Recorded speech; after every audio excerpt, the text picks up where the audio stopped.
राधे राधे। एक बार फिर Radhe Krishna technical education में आप सभी विद्यार्थियों का हार्दिक स्वागत है।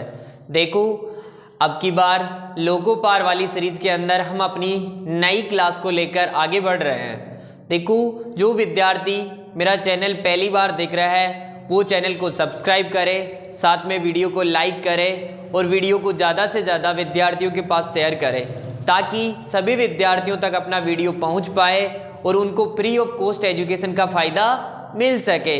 देखो, हम आज का जो टॉपिक पढ़ने वाले हैं, आज हमारा जो टॉपिक है वो रहने वाला है यूनिट पोल, यानी कि इकाई पोल।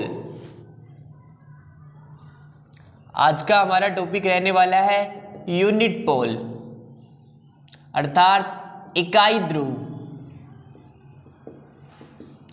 देखो, हमारी यूनिट चल रही है मैग्नेट, जिसके अंदर हमने बहुत कुछ टॉपिकों को कवर कर लिया है। अब तो कुछ टॉपिक शेष रहे हैं। अब देखो, यूनिट पोल यानी कि इकाई ध्रुव। इकाई ध्रुव किसे कहते हैं? तो देखो, इकाई ध्रुव किसे कहेंगे? जब समान चुंबकीय ध्रुव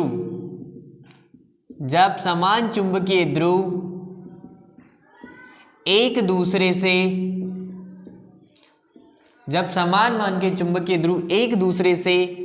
एक मीटर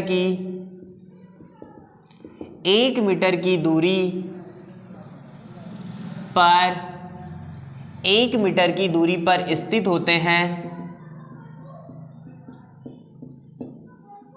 तो उनके मध्य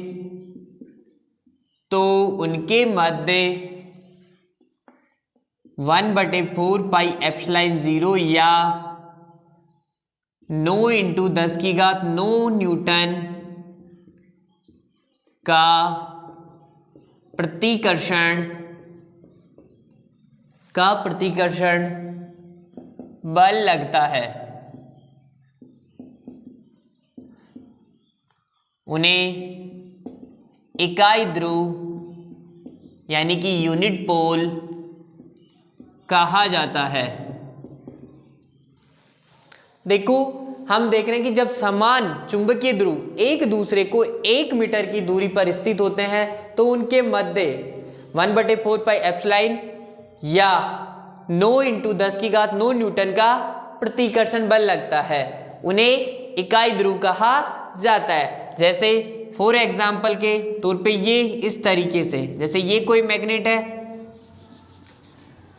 जिसका एक ध्रुव हो गया N और एक हो गया S। एक दूसरी मैग्नेट है, इसका भी चुंबकीय ध्रुव N और इसका S। देखो, दोनों क्या है? समान मान के ध्रुव होने चाहिए और उनके मध्य की दूरी कितनी होनी चाहिए? 1 मीटर की होती है, जिसके कारण यदि उन ध्रुवों की वजह से उन पर लगने वाले बल, जो प्रतिकर्षण बल है, उसका मान कितना हो जाए? 1/4πε या 9×10⁹ न्यूटन हो जाता है।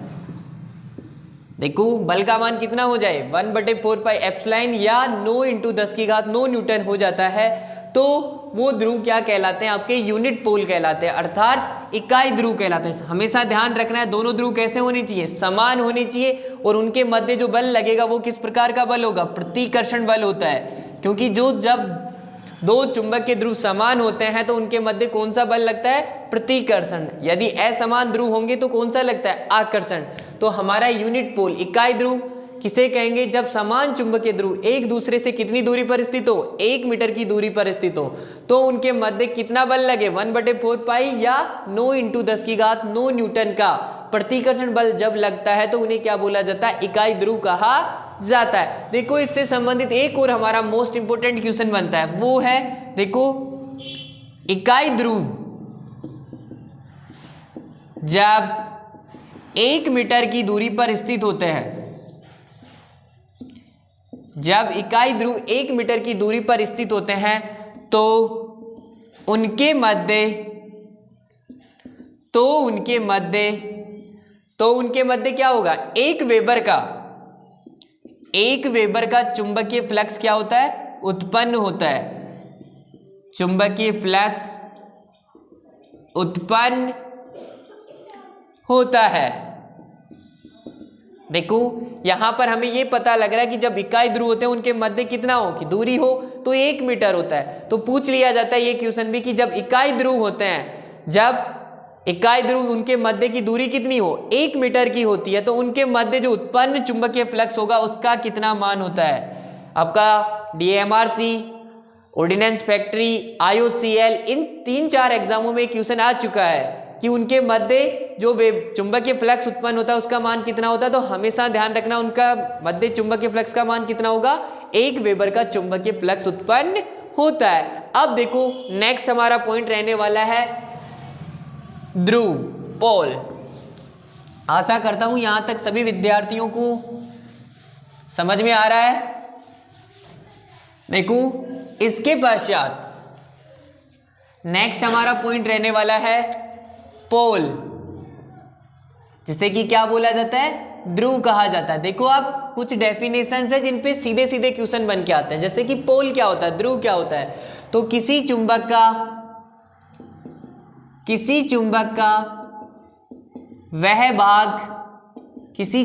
वह भाग जहां पर उसकी चुंबकीय शक्ति सबसे अधिक होती है उसे चुंबकीय ध्रुव कहते हैं। जैसे हमें पता है प्रत्येक चुंबक में कितने ध्रुव होते हैं, तो प्रत्येक चुंबक में कितने ध्रुव होंगे, चुंबक में हमेशा ध्यान रखना 2 ध्रुव होते हैं, जो कि क्या क्या होता है, नॉर्थ तथा साउथ, N और S से जिसको डिनोट किया जाता है। देखो इसको एग्जाम्पल के तौर पे समझने के लिए, ये कोई मैग्नेट है, इसका N और ये S सिरा होता है। यहां पर मैं कुछ लोहे का बुरादा डाल रखा हूं। क्या डाल रखा हूं, लोहे का बुरादा है, ठीक है। और ये क्या हुई, हमारी मैग्नेट है यानी चुंबक है। जब मैं इस मैग्नेट को इस लोहे के बुरादे के पास लेके जाता हूं, तो चुंबक का काम क्या होता है, लोहे चुंबकीय पदार्थों को अपनी ओर आकर्षित करना। तो जब इस लोहे के बुरादे के आसपास ले जाया जाता है तो चुंबक पे इस तरीके से बुरादा चिपक जाता है।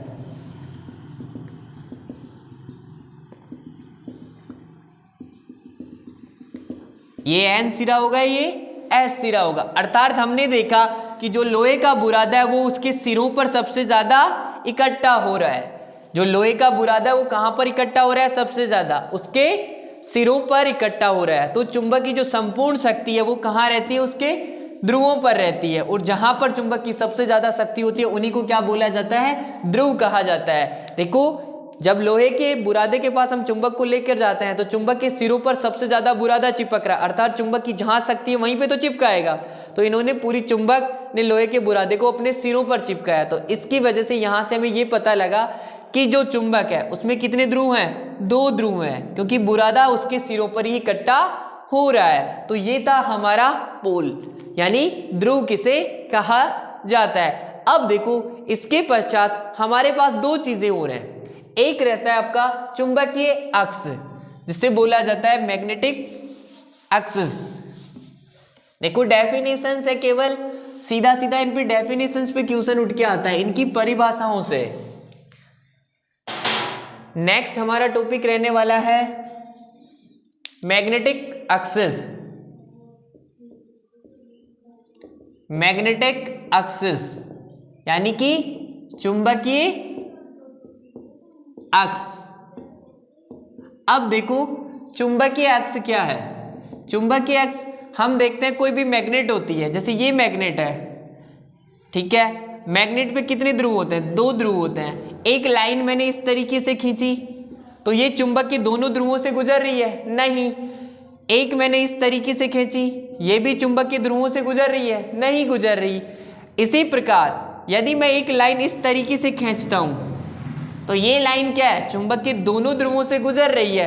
तो हम चुंबकीय अक्ष किसे बोलेंगे, वो काल्पनिक रेखा, क्या, वो काल्पनिक रेखा जो चुंबक के दोनों ध्रुवों से होकर क्या होती हो, गुजरती हो, तो वो क्या कहलाती है, उसकी चुंबकीय अक्ष कहलाती है। तो ये क्या हो जाएगा इसका, चुंबकीय अक्ष, क्योंकि ये हमेशा किससे गुजरेगी, जो आपके चुंबक के ध्रुव हैं उन दोनों ध्रुवों को मिलाते हुए गुजरती है। इस वजह से इसको क्या बोला जाता है? चुंबकीय अक्ष कहा जाता है। तो इसकी डेफिनेशन क्या हुई? चुंबक के ध्रुवों से गुजरने वाली काल्पनिक रेखा, चुंबक के ध्रुवों से गुजरने वाली काल्पनिक रेखा चुंबकीय अक्ष कहलाती है।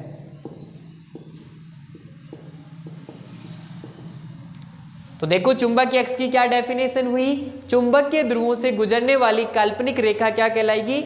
चुंबकीय अक्ष कहलाती है। तो देखो यहां पर जो मैग्नेट थी, ये रेखा दोनों ध्रुवों के मध्य से गुजर रही है, अर्थात दोनों को मिला रही है। तो ये एक काल्पनिक रेखा है जो कि चुंबक के दोनों ध्रुवों से गुजरती है। तो ये क्या कहलाएगी? इसकी चुंबकीय अक्ष कहलाती है। यदि मैं इस तरीके से कोई रेखा खींचता हूं, ये इसके ध्रुवों से नहीं गुजर रही, तो ये इसकी चुंबकीय अक्ष नहीं कहलाएगा। क्लियर है? आशा करता हूं यहां तक समझ में आ गया। अब देखो जो हमारा मेन कंसेप्ट आज का, वो ये दोनों पे डिपेंड करता है और इन्हीं से संबंधित हमारे क्वेश्चंस एग्जाम में सबसे ज्यादा फंसते हैं और एएलपी के अंदर इसी क्वेश्चन को पूछा गया था पिछली बार। तो देखते हैं क्या था वो क्वेश्चन, आगे बढ़ते हैं। देखो दोनों को एक साथ लेते हैं ताकि दोनों चीजें कवर होते हुए निकले अपने। देखो हमारे पास दो प्रकार के एक्सेस होते हैं जिन्हें बोला जाता है, एक तो जीएनए होता है। देखो एक अक्ष है हमारा जीएनए और एक होता है हमारा एमएनए। देखो पहली चीज इनकी फुल फॉर्म पे बात करते हैं। जीएनए होता है आपका ज्योमेट्रिकल न्यूट्रल एक्सिस। अगर इंग्लिश में बात की जाए तो क्या होगा? ज्योमेट्रिकल न्यूट्रल एक्सिस, अर्थात कह सकते हैं हम ज्यामितीय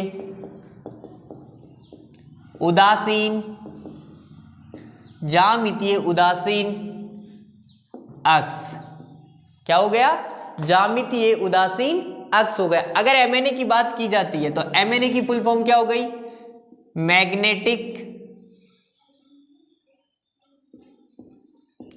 मैग्नेटिक न्यूट्रल एक्सिस, अर्थात चुंबकीय उदासीन अक्ष। क्या हो गया? चुंबकीय उदासीन अक्ष हो गया। अब देखो दोनों चीजों को हम डिस्क्राइब करेंगे, दोनों चीजों को हम देखने वाले हैं। तो देखो ज्योमेट्रिकल ज्यामितीय उदासीन अक्ष और ये चुंबकीय उदासीन अक्ष, ये हमेशा ध्यान रखना चुंबक से डिपेंड करेगा, चुंबक के ध्रुवों से। किससे? चुंबक के ध्रुवों पर काम करता है। और यहां पर अगर देखा जाए तो इसकी डेफिनेशन हम निकालेंगे चुंबकीय क्षेत्र से। किससे निकालोगे? चुंबकीय क्षेत्र से। अब देखो कैसे, सपोज करो हमारे पास ये कोई मैग्नेट है, इस तरीके के मैग्नेट दो ध्रुव हैं, जैसे कि हमने डीसी जनरेटर की बात कर ली या डीसी मोटर की बात कर ली, उसके अंदर इस तरीके से दो पोल हो जाएंगे आपके, एक होता है एन और एक होता है एस। ठीक है, अब देखो ये क्या हो जाएगी? चुंबकीय अक्ष, दोनों ध्रुवों को मिलाने वाली रेखा क्या कहलाती है? हमारी चुंबकीय अक्ष कहलाती है। क्या कहलाएगी? चुंबकीय अक्ष कहलाती है। क्लियर हो गई? अब देखो यदि इनसे कोई भी आपका चुंबकीय क्षेत्र बन रहा है, चुंबक के बाहर बन रहा है, चुंबक के बाहर चुंबकीय क्षेत्र किधर से किधर की जाता है? नॉर्थ से साउथ की तरफ। तो इधर से इस तरीके से ये चुंबकीय क्षेत्र प्रवाहित हो रहा है। ठीक है, इसमें से इस तरीके से चुंबकीय क्षेत्र बहता हुआ इधर से इधर जा रहा है। अब हम बात कर रहे हैं जीएनए की, ज्योमेट्रिकल न्यूट्रल एक्सिस, ज्यामितीय उदासीन अक्ष। तो ज्यामितीय उदासीन अक्ष की डेफिनेशन कैसे देंगे? देंगे कि चुंबक के ध्रुवों के मध्य, चुंबक के ध्रुवों के मध्य, फिक्स मध्य में होना चाहिए दोनों चुंबकीय ध्रुवों के, साथ में चुंबकीय अक्ष को क्या करता हूं? 90 डिग्री पर काटता हूं। एक ऐसी रेखा जो चुंबकीय ध्रुवों के क्या हो? मध्य में हो, साथ में चुंबकीय क्षेत्र को किस पे काट रही हो? 90 डिग्री पे काटती है, तो वो क्या कहलाती है? आपकी एमएनए के जीएनए कहलाती है। सॉरी, क्या कहलाएगी? जीएनए कहलाती है, ज्योमेट्रिकल न्यूट्रल एक्सिस कहलाती है। क्लियर हो गया? तो इसकी डेफिनेशन कैसे लिखेंगे? देखो इसकी डेफिनेशन हमारे पास इस तरीके से बनेगी, मिटा दो इसको, हटा दिया। देखो जब चुंबक के ध्रुवों के मध्य वह काल्पनिक रेखा जो चुंबकीय अक्ष पर समकोण बनाती है। समकोण का मतलब क्या है? 90 डिग्री पर समकोण बनाती है,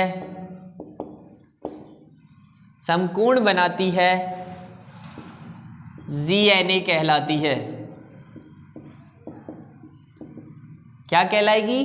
ZNA कहलाएगी। अर्थात जैसे सपोज इस तरीके से ये हुई बात, ये आपकी कोई मैग्नेट है N और S, इसके मध्य से क्या निकलेगा? चुंबकीय अक्ष। तो चुंबकीय अक्ष के दोनों ध्रुवों के मध्य हो गई, और ये चुंबकीय अक्ष पे कितने डिग्री का कोण बनाएगी? 90 डिग्री का। तो ये कहलाती है हमारी ZNA।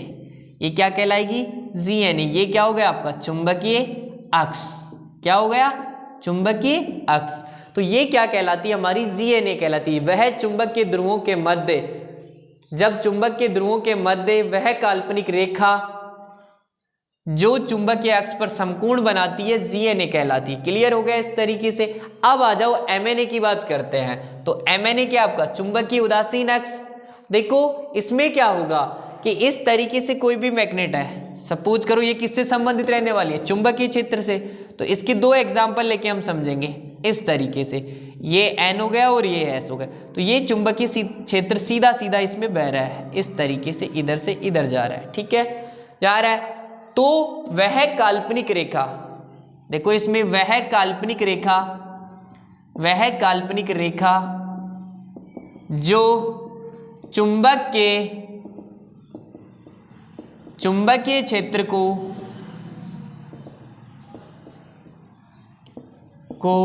चुंबकीय क्षेत्र पर अभिलंब का मतलब वही समकोण, अर्थात 90 डिग्री का कोण बनाती है,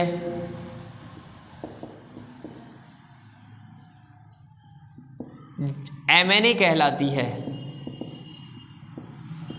क्या कहलाती है? MNA कहलाती है। अब देखो चुंबकीय क्षेत्र इस तरीके से बह रहा था, तो इस पे 90 डिग्री का कोण कब बना सकती है? जब कोई रेखा चुंबक यहां से काटे। तो ये क्या कहलाएगी? इसकी MNA कहलाती है। लेकिन अगर यहाँ और यहाँ की तुलना की जाए तो दोनों एक जैसे लगते हैं कि MNA ही ZNA और ZNA ही क्या है? MNA। लेकिन हमेशा ध्यान रखना है चुंबक ध्रुवों के क्या होती है? मध्य में होती है। और चुंबकीय अक्ष के कितना डिग्री का कोण बनाएगी? 90 डिग्री का कोण बनाती है। किंतु MNA खिसक भी सकता है। कैसे? जैसे फॉर एग्जाम्पल के तौर पे इस तरीके से आपकी मैग्नेट है, एक दूसरी मैग्नेट ले लिया।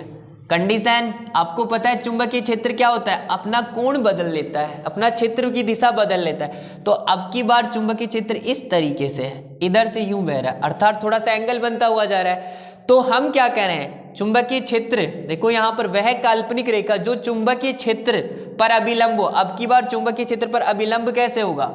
जब ये रेखा इधर से गुजरेगी तभी तो इसके साथ कितने डिग्री का कोण बनाएगी? 90 डिग्री का कोण बनाएगी। तो अब की बार MNA कहाँ गया? इधर की तरफ खिसक गया है, इधर की तरफ खिसक गया MNA। अर्थात जो आपका MNA होता है वो किस पे डिपेंड करेगा? चुंबकीय क्षेत्र पे डिपेंड करता है। और चुंबकीय क्षेत्र यहाँ पर एंगल इस तरीके का, तो इसके साथ क्या बनाएगा? 90 डिग्री का कोण बनाता है। तो वो कहलाता है MNA। MNA हमेशा चुंबकीय क्षेत्र के साथ 90 डिग्री का कोण बनाएगा। और यदि इधर की बात करें तो ये चुंबकीय अक्ष के साथ और चुंबक के ध्रुवों के क्या होता है? मध्य में होता है, 90 डिग्री का कोण बनाता है। वो कहलाता है हमारा ZNA। दोनों चीजें कवर हो चुकी है। आपके पिछली बार जो असिस्टेंट लोको पायलट था उसके अंदर ये पूछा गया था कि MNA किसके साथ 90 डिग्री का कोण बनाता है? अर्थात ये किसके साथ? चुंबकीय क्षेत्र के साथ अभिलंब होता है, यानी समकोण बनाता है। ठीक है। और यदि इसकी बात की जाए तो ये किसके साथ बनाएगा? चुंबकीय अक्ष के साथ समकोण बनाता है। आशा करता हूं दोनों चीजें समझ में आई होगी प्रत्येक बच्चे को। क्लियर है? देखो ये थे हमारे आज के मोस्ट इंपोर्टेंट कंसेप्ट के क्वेश्चन, जो कि दोनों आपके सामने है, इधर MNA है और इधर ZNA है। तो दोनों आशा करता हूं प्रत्येक विद्यार्थी को आज की क्लास समझ में आई होगी। देखो एक बार फिर से सभी विद्यार्थियों से मैं अनुरोध करना चाहता हूं कि जो विद्यार्थी मेरा वीडियो पहली बार देख रहे हैं वो चैनल को सब्सक्राइब करें, साथ में वीडियो को लाइक करें और ज़्यादा से ज़्यादा विद्यार्थियों के पास शेयर करें। देखो मेरे प्यारे विद्यार्थियों, इस प्लेटफॉर्म पर आपको फ्री ऑफ कॉस्ट एजुकेशन मिल रही है।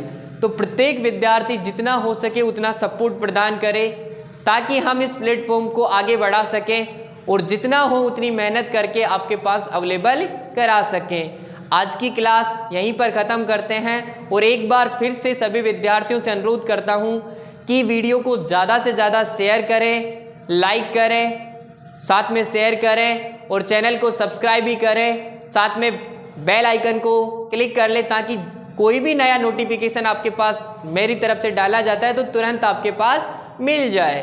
धन्यवाद।